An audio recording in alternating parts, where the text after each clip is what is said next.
Hello, we are now in chapter 6.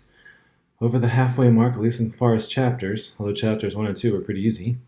So on to chapter 6, and it's the introduction to thermodynamics, thermochemistry. So, with this, thermodynamics, thermo, it's a lot about temperature and whatnot. And it deals with energy. Energy, we defined it before as the capacity to do work. The better definition is this. It's the integral of f dot ds. That's the best definition, but that's if you study physics more in depth. And we mentioned last lecture that a joule is a kilogram meter squared per second squared. And there are a few types of energy. We're mostly going to talk about kinetic and potential energy. So kinetic is the energy of motion. Heat and temperature are kinetic energy, and potential energy means it can do energy. So like food, also gravitational potential energy. So this eye pencil drops. So this is potential energy, turns into kinetic energy. First concept is a law of conservation of energy. Energy is not created or destroyed. So, of course, there's a law, summary of observations. There are some times you can break this law. E equals mc squared, matter and energy are interchangeable. And we also don't know what to do about dark energy. That's kind of a mystery for us right now. But, and another thing with kinetic energy, in physics, it's 1/2 mv squared. So 1/2 times mass times velocity squared is one of the ways one can calculate kinetic energy. And right here is one of the biggest things with thermochemistry. Energy going into the system is positive, energy leaving the system is negative. So if you see negative energy, it's not anti-energy or something new, it's just leaving the system. And what is a system? That's what you define it. It's to make the math the easiest. So we'll get to that more later. So first law of thermodynamics, this is just the conservation of energy. So the change in internal energy of the system is the work plus the heat of the chemical reaction. So you can include gravitational potential energy in that. So that could also be with the first law, but we're excluding that term. There's other terms that could be in there. But for now, we're just saying, we're simplifying it. So for instance, if the change in energy is 50 joules and work is 20 joules, what is the heat? Well, the work plus the heat has to equal 50, and what plus 20 equals 50? 30. So, and okay, let's talk a little bit about heat and heat flow. So heat flow is you have a hot slice of pizza and you bite into it and it burns your roof of your mouth and your tongue. Well, that heat is going from the pizza to your tongue. So in the pizza world, the heat is negative, and to your tongue, it's positive. It's going into the system. And terms for heat, well, there's joules, is probably used most commonly as a calorie. A calorie, a little calorie, like CAL, that is equal to the amount of energy it takes to raise 1 degree, or one gram of water, 1 degree Celsius.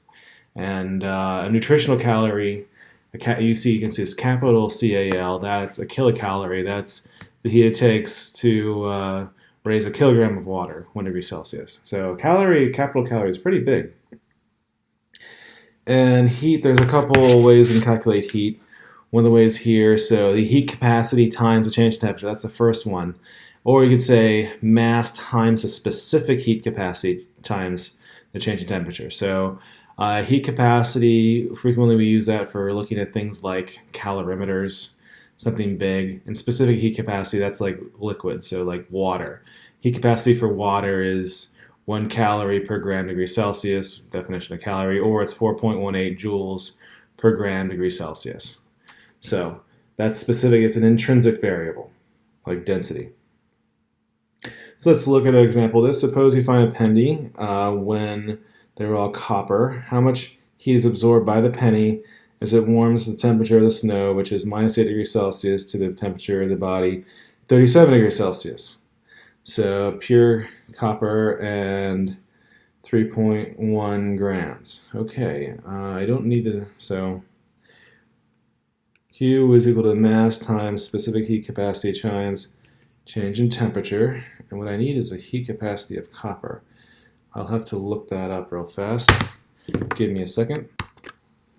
Okay, put my pause and came back. The heat capacity of copper is 0.385 joules per gram degree Celsius.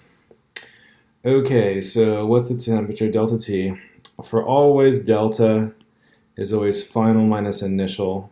So this is minus 8 degrees Celsius minus, actually I got it backwards, sorry. Final, that's the initial. Final is 37 minus a minus 8, which is 45 degrees Celsius.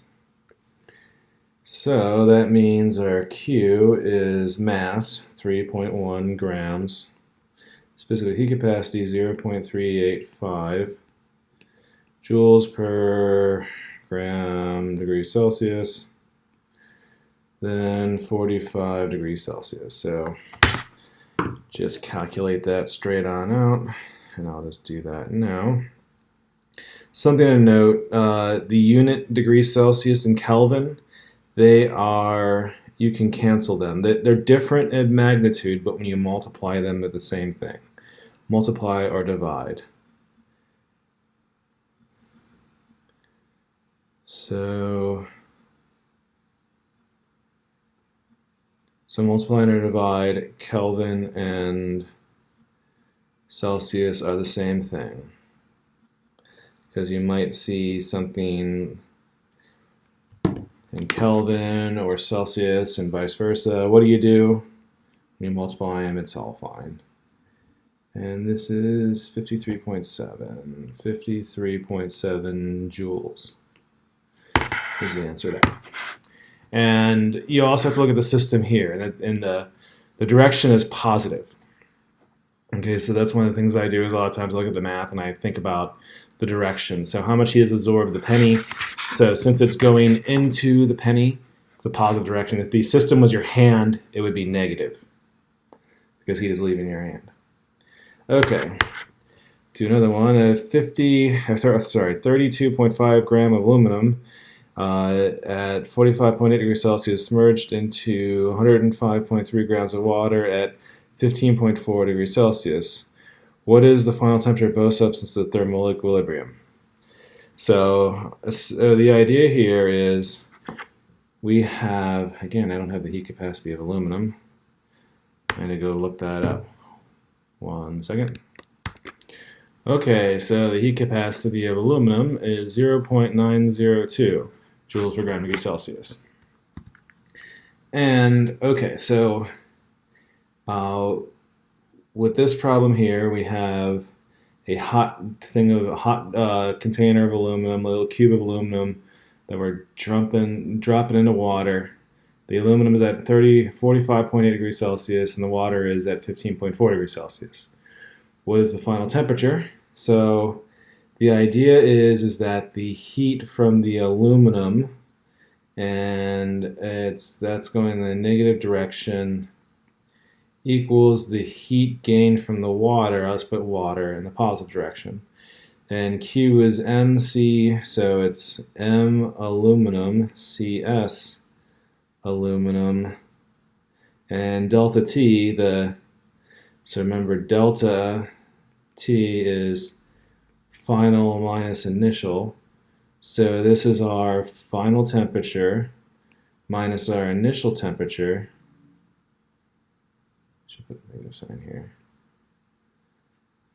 So the initial temperature is 45.8 equals mass of the water, heat capacity of the water, times the delta T, final. Actually, I got it backwards. The final, we want the final. Minus the initial. Minus initial is 15.4. Now we're going to solve for TF. And this is a pain. So solve for TF minus MAL CSAL TF minus 45.8 times minus MAL CSAL. I'm just foiling that, equals mass of the water, CS of water, TF minus 15.4 times, run out of space here. It's nice about the, oh, no, too big. Nice about the iPad is that I can move it all around. 15.4 mass of water, CS of water. Okay. So now I've got to add I want all the TF on one side, so I'm gonna move this term over to the left and then this term over to the right. So I can even do that this way. It's fun to do math this way. All right, so I can bring this over here and bring this over here and back up here. Right, that's the same thing as doing on both sides. Now the next thing I have to do is I have to pull out the TF. So TF, mass water, CS water, plus mass AL, CS AL. And now that I have that, I'm going to just copy this. Copy, paste, so you know where I'm going there. And then I can paste it again. I don't really need the positive signs. I'll get rid of those. So this, so I can show you what I'm doing.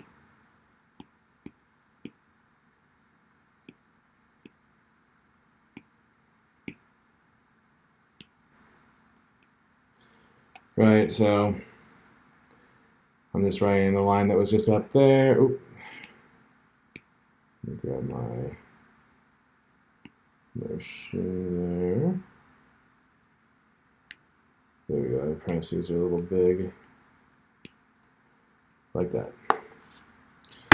Then plug in the value for final temperature. Actually, I'm going to put in the values just so you know. So equals 15.4 mass of water, 105.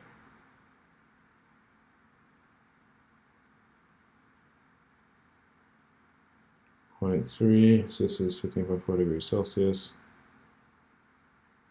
105.3 grams, times specific capacity, for water is 4.18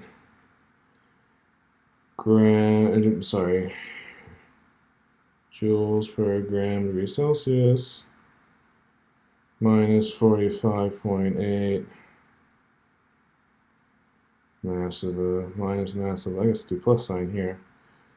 Plus 45 mass aluminum is 32.5 grams is degrees Celsius. Grams heat capacity aluminum is 0.902 joules per gram degrees Celsius.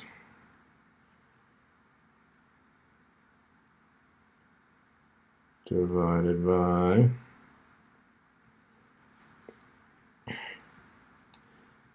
mass of water,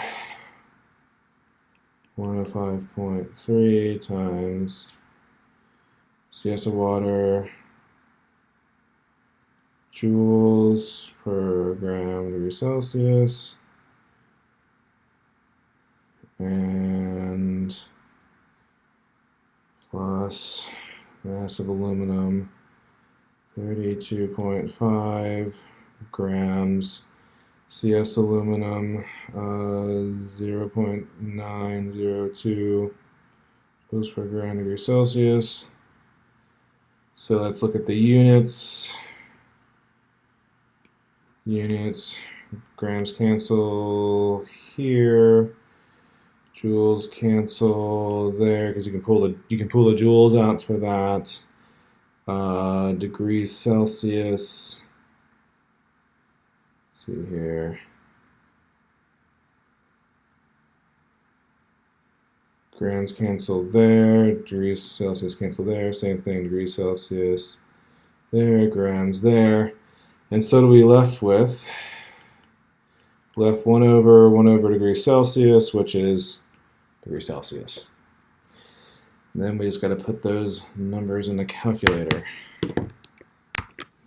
Okay, I'm back, and I forgot to add the magnitude of the heat capacity of water. That's 4.18. Put that in the calculation, and the final answer is equal to 17.3 degrees Celsius. So as you can see, here's a couple things. Water has a pretty high heat capacity, which means you can add a lot of energy into water. It won't change the temperature. And the other thing is water can release a lot of temperature and or a lot of heat and not change its temperature. So like for instance, you can put a metal spoon into boiling water, and you can take the metal spoon out and you can put it on your arm or something like that. It hurts, but it doesn't hurt for too long. If you put your hand into boiling water though, that'll really injure you. So why is that? Because metals tend to have low heat capacity, and if it's really hot, you put a hot metal spoon on something and you touch it, and heat goes in there, but then the temperature of the metal goes down. That's how I treat jellyfish stings, and if I can't stand an itchy, like after a mosquito bites me, it itches too much, I do that. I got stung by a stingray once, and that's how I treated that. So I took a metal spoon. Actually, I got stung on my hand. It's weird. I'm the weird person that ended up getting stung by a stingray on his hand. And I mean, it really hurts. And the venom is protein based, and it's really tingly. It hurts really bad as it goes down. Now you can neutralize the venom by temperature. And how do you deal with that? Like, well, heat up a spoon as hot as you can handle, a metal spoon, and touch it in the area of the wound, and then the heat will denature. It'll change the shape of the proteins. So it works with jellyfish things too. So, but water has a high capacity. Metals have a low heat capacity. Okay, pressure volume work. So another equation here is work is minus P delta V. And you'll see that we have this R value. So R, again, there's two values here. Well, this is how you can convert. R, again, it's Boltzmann constants times the Avogadro's number, and here are two different values, and it's the same value, it's just the units are different. So to do pressure volume work to surroundings, you inflate a balloon from 0.1 liter to 1.85 liters against this constant pressure of 1 atmosphere. How much work is done in joules? So the work then, using that equation, is equal to, and you have to think of the direction to inflate the balloon. How much work against, if you inflate the balloon, you're putting energy into the system. It depends on if it's you, if how much energy is going into this, if it's you putting out, the energy is going to be negative. If the energy is going in, it's going to be positive. So let's see here. So final minus initial in this case. So that's the, anyways. So it's always final minus initial. So work minus P delta V. So the pressure, I should go back. Pressure is 1 atmosphere. Delta V, it's final 1.85 minus initial 0.1 liters. This is then minus 1.75 liter atmospheres. So what the heck is a liter atmosphere? Well, what you can do is you can convert that then, joules per liter atmosphere, so you can do R over R, so 8.314 joules per mole Kelvin, and this is just, you're multiplying by 1 here, 0.08206 liter atmospheres mole Kelvin. I think it's 101.3 or something like that. So these cancel, and you get, it's 101.3 if I remember. It's the same thing as the pascals. 8.314 divided by 0.08206. Yep, 101.3 equals 101.3 joules per liter atmosphere. So then minus 1.75 liter atmospheres times 101.3 joules per liter atmosphere. I don't need that sign there. Okay, liter atmospheres cancel.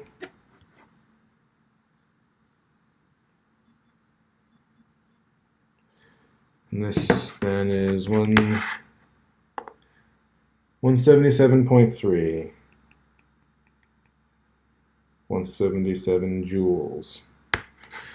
Oh, I put a negative sign. Okay. So, and it really just depends on what the system is. So, if for you, if you're inflating the balloon, so you are the system. How much work are you doing inflating the balloon? It takes work to inflate the balloon. That's the negative side. If the system is the balloon, the system's absorbing energy, then it's positive. So I'm trying to make sense of what these negative signs mean. Okay. Measuring the delta E reaction of bomb calorimeter. Okay, so later on, if you study more math, you'll learn about partial differentiation. So let me tell you why this is important. So if you take a function and you partially differentiate it with respect to one variable and then the other, and if that equals the reverse of that, so if you take a function, an xy function, derive it with partial differentiation of the x and then partial of y, and that equals the partial of y and then x, then that is known as an exact differential, also known as a mother function, also known as a state independent, as a state function. If these are not equal, then that is known as a path dependent function. Whereas if they are equal, it's path independent. So what heat and work are path dependent. Okay, so this relationship is not true for them. State variables like delta E, later on delta H, S, G, so these things, energy, enthalpy, entropy, Gibbs energy, these are all state variables. They are path independent. Things like work and heat are path dependent. So what do I mean by that? I can take sugar, so sucrose is sugar, I can burn it into a bomb calorimeter, and by burning it, I get all the energy out in the form of heat. I can also eat the sugar and then burn it in my cell's mitochondria, and then I can either sit on the couch and watch Netflix, or I can go go for a jog. And in doing so, the sugar is being burned, but the idea is the amount of energy that's being released by the sugar does not change. It doesn't matter if I burn in a bomb calorimeter or if I burn it in my cell's mitochondria. It doesn't matter what I do if I'm sitting on my butt for a couple hours or I'm running circles around the block. And so what I mean is sitting on the couch, that's turning it into heat, pretty much all into heat, not any work, or I can get some work out of it.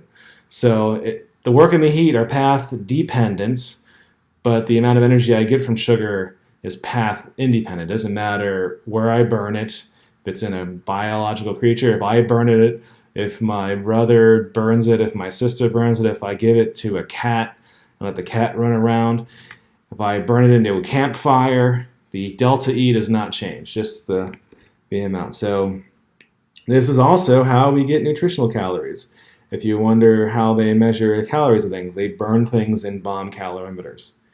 Okay, and we learned before heat is heat capacity times change in temperature, or the mass times the specific heat capacity. So the mass times the specific heat capacity, that just means it's the heat capacity. So you can go back to the heat capacity. The heat capacity is already determined.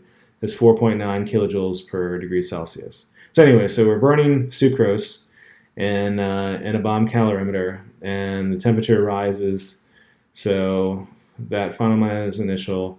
What is the delta E reaction for the combustion in kilojoules per mole sucrose? So we have 1.1 grams sucrose, and actually this is equal to 342 grams per mole. You can calculate out if you want. I have it memorized because I don't know. 100. I just memorized some of them. Sucrose is 342. Glucose is 180, for instance. So our heat, the heat is so final 28. Oh, it says I should do heat capacity.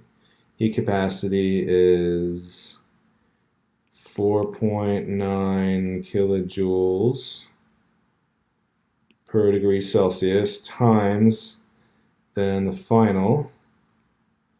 So here's 28.33 degrees Celsius minus 24.92 degrees Celsius.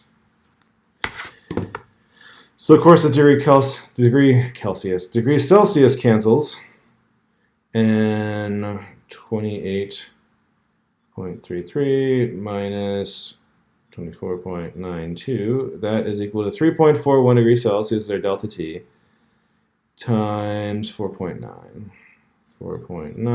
and we get 16.71. So our heat flow is 16.71 kilojoules. Okay, so this is 16.7 kilojoules, and this is also, this is 16.71 kilojoules per 1.1 gram sucrose. And the heat flow there is positive because that's the heat absorbed by the bomb calorimeter. The heat flow leaving, so now we have to see if you read the book, it'll say something like the Q calorimeter is minus the Q reaction. I think of it in terms of energy flow. The energy is flowing in the bomb calorimeter, so it's positive. The sugar, it's releasing energy, it's negative. And then from this, there is 342 grams sucrose per mole sucrose. So we just multiply that by 342. 42, and we get 57.14. So this equals 57.14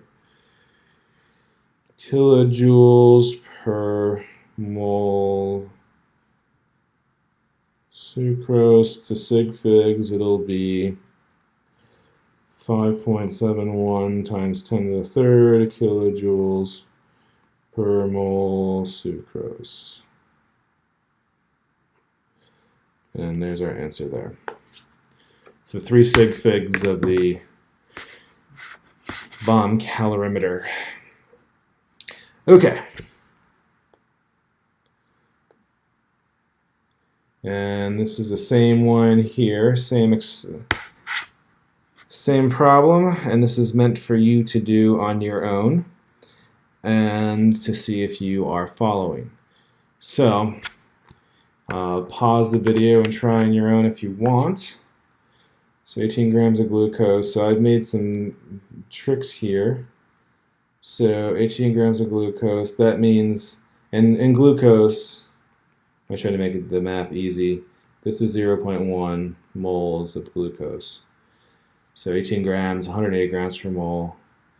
Bomb calorimeter, 1 kilogram of water raises from 10 degrees Celsius to 70 degrees Celsius. So our delta T is 60 degrees Celsius.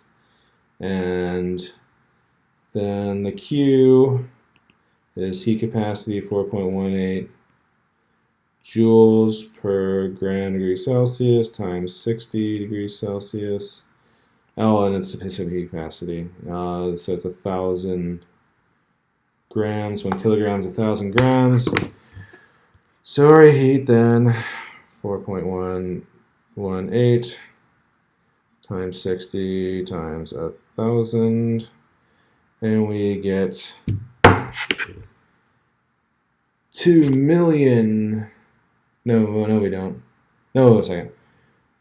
We get 250,800, and this is joules per 0.1 mole. So since it's 0.1 moles, it's actually, I said 2 million because so then it is 2,508,000 joules, or 2,508 kilojoules. So however you want to look at that. But look at the direction. So same argument, the bomb calorimeter, the delta energy, the energy flow is positive. The system leaving the reaction, it's that, so it's this answer here. So energy is leaving the system there, thus gives it the negative sign. And here is my beautiful attempt at descriptive drawing. So we have endoskeletons, meaning we have skeletons inside our bodies, and many insects and knights of the round table have exoskeletons. That means that their structure is on the outside. So just like that, exothermic energy, heat, like a flame, energy is leaving the system. It is, here I can rotate this so you can see them both. So students sometimes have a hard time remembering which is which. So exotherm is like an exoskeleton on the outside, and exo going out is the negative side, and endo, seat going in. So there's my snowman. If you've ever lived somewhere cold and built a snowman, snow is cold. Then the heat is going into the system. Energy flow is positive. So hopefully that has illustrated that. Okay, so I mentioned before about state functions.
Feels cold.